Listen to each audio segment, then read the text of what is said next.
यदि आपको ये बातें पसंद आईं, तो आप इन्हें अवश्य ही आगे बढ़ाएं। आपके 1 या 2 बच्चे हैं और कभी कभार आप उनकी शरारतों पर झल्लाकर उन पर हाथ उठा देते हैं, तो जरा सोचिएगा कि एक शिक्षक इतने सारे बच्चों को कैसे संभालता है। आप खुद टीवी या मोबाइल में व्यस्त हैं, आपका बच्चा आपके पास आता है, आप उस अधखिले फूल को झिड़क देते हैं, जाओ भागो पढ़ाई करो।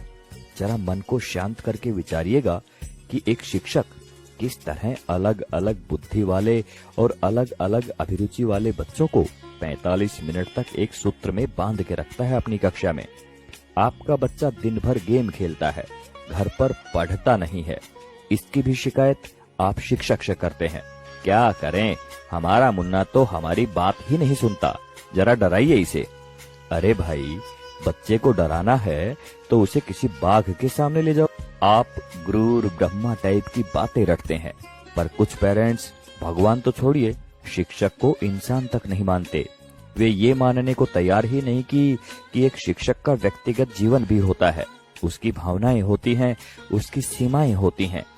अन्य विभागों के कर्मचारियों की तरह शिक्षक सिर्फ एक वेतनभोगी ही नहीं होता, इसमें सिर्फ सेवा का आदान प्रदान ही नहीं होता, बल्कि छात्र शिक्षक के बीच तमाम मानवीय मूल्यों का भी आदान प्रदान होता है। आप अपने छोटे मोटे काम कराने के लिए सरकारी कर्मचारियों के आगे हाथ जोड़ते हैं, पैर पकड़ते हैं, लेकिन शिक्षक जो कि आपकी संतान को शिक्षा दे रहा है, उसकी एक गलती आपसे बर्दाश्त नहीं होती।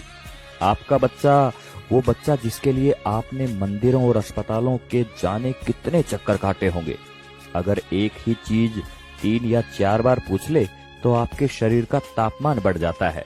अब जरा सोचिए कि एक शिक्षक किस धैर्य के साथ बताता है कि 3 जमा 1 और 1 जमा 3 दोनों बराबर होते हैं, भले ही ये एक दूसरे के विपरीत नजर आते हैं। अगर वास्तव में बात समझ में आ गई हो तो आपसे हाथ जोड़कर विनती है कि आप हर शिक्षक को भगवान ना सही, कम से कम इंसान समझकर उतना सम्मान अवश्य दें जो कि एक इंसान को मिलना चाहिए। सभी शिक्षक बंधुओं को समर्पित एवं सभी सम्मानित अभिभावकों को चिंतन करने हेतु प्रेषित है ये बात। आप सभी का शुक्रिया। नमस्कार। जय हिंद।